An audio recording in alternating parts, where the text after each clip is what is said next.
Ganun ba yung sinabi? So, ibig sabihin, nagpagupit kayong dalawa kayo ng anak mo. Ngayon, nung magupitan yung anak mo, uwi na kayo. Umuwi lang. Nakalimutan mo na, magpapagupit ka rin pala. Maligo muna ako. Tapos ano sabi nung magugupit? Uwi ko muna sir, maligo ka muna. Pupurol yung right mo. Ako naman, yung kwento ko sa'yo, nung nakaraan, nagpagupit din ako. Nagpunta ako sa barbershop. Anong sabi rin sa'yo ng barbershop?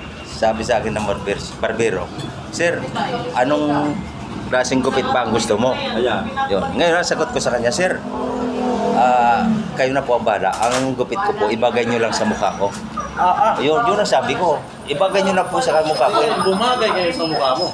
Ngayon, madali sabi, ginupitan niya ako.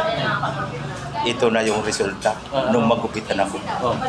Nagsalamin ako. Makita ko, parang hindi ko nagustuhan.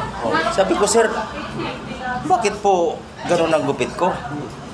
Sagot ba naman sa akin nung maggugupit eh. Sabi mo kasi, Sir, ibagay ko lang sa mukha mo yung gupit ko. Binagay ko lang sa mukha mo yung gupit. Sabi sa akin, sabi ko, walang hiya. Ibig sabihin, pangit yung gupit ko, pangit din pala yung mukha ko. Yun ang nangyari, kaya